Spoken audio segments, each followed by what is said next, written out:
morning, students, and welcome to another English class. Today we are going to discuss a poem from your book, Communicate with Cambridge. The name of the poem is Nature, the Gentlest Mother Is. About the author. Emily Elizabeth Dickinson was an American poet. Little known during her life, she has since been regarded as one of the most important figures in American poetry. While Dickinson was a prolific writer, her only publications during her lifetime were 10 of her nearly 1,800 poems and one letter. Many of her poems deal with the themes of death and immortality. Some recurring topics in letters to her friends explore aesthetics, society, nature, and spirituality. Introduction to the poem. In this poem, nature is personified as a perfect mother of all beings who takes care of everyone regardless of their shortcomings. This brings out a positive tone in her poem. The poem can also be said to be a symbolism of nature as a perfect mother. There is a sense of comparison between humans and nature. While nature is unbiased and loving, humans are considered to be selfish and destructive. Thus, nature protects her children, like the squirrel, so that they are not seen by the human traveler. New words. Gentlest, which means having a kind and tender character. Waywardest, doing only what one wants without any restraint. Impatient, which means restless and easily irritated. Household, a house and its occupants regarded as a unit. Cricket is an insect. Suffice, which means to be enough. Affection, a gentle feeling of fondness or liking. Infinite, limitless. Word meanings. Admonition, a firm warning. Impetuous, likely to act rashly. Aisle, a long narrow place. Waywardest, restrained to guide or discipline. Restraining, to keep someone in control. Rampant, without any control. Assembly, a group of people gathered together for a purpose. Insight, to urge on. Timid, lacking courage. Infinite, without any limit. Now let us discuss the entire poem stanza-wise. Nature, the gentlest mother, impatient of no child, the feeblest or the waywardest, her admonition mild. Now nature over here, the very first word in the paragraph, as you can see, is in capitals. Nature is personified over here. Nature is personified as a perfect gentle mother, and who does not become impatient with any of her children, and even if they are unruly, she scolds them very mildly. Let's move on to the next stanza.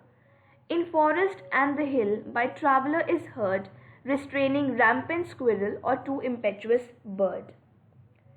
The second stanza brings out the motherly instincts in nature, where she restrains her children amidst humans. Nature is present everywhere in the forests as well as hills. The traveller here denotes humans in general. Humans are also nature's children, but humans have a tendency to destroy. Therefore, we see that Mother Nature is hushing down and restraining the rampant squirrel and the erratic bird so that the humans do not harm them or be enticed by them. Let's move on to the third stanza. How fair her conversation, a summer afternoon, her household, her assembly, and when the sun goes down. Here in this third stanza, the focus is on nature, and the author, Emily, she praises the workings of nature and all her aspects. Nature survives through every season and change. The words household and assembly hold strong point because nature is personified as a mother. Therefore, like a mother's assets of household, nature looks after her assembly of children and household of greenery. The last line of the stanza gives a continuation to the next para, shifting the setting to end of the day as the sun goes down. Let's move on to the next stanza, the fourth stanza. Her voice among the isles inside the timid prayer of the minutest cricket, the most unworthy flower. Nature prays and acknowledges the voice of the smallest of creatures, inciting the prayer regardless of how unworthy the creature might seem. It describes nature's voice flowing between isles. Now isles over here are normally in a church, which makes this mother seem like she is faithful to God. Nature prays to God. Nature's voice is being described as if praying.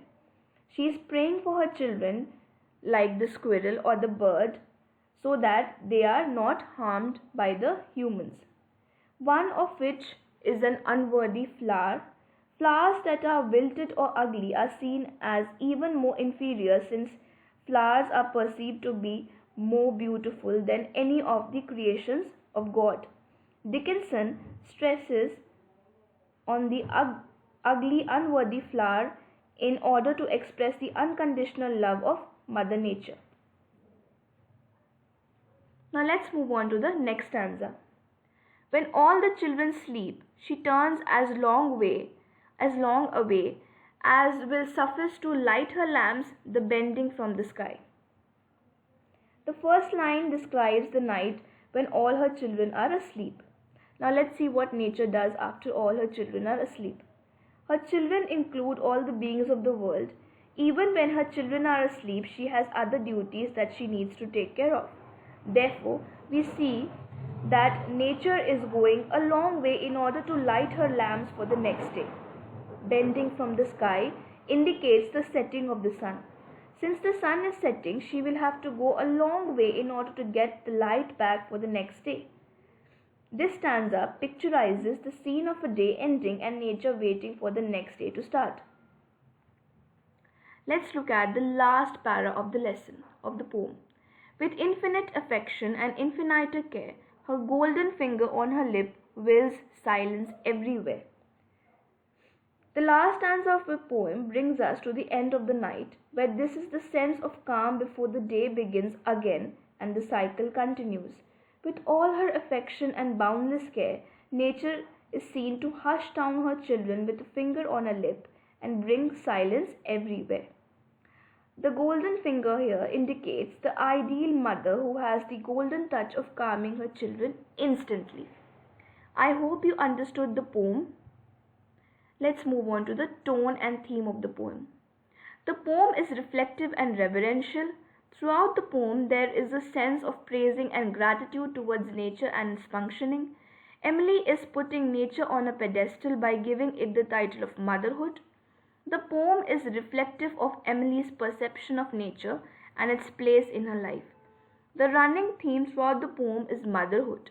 The instincts of love, care, protection, and unbiased compassion of motherhood are reflected beautifully in nature throughout this poem.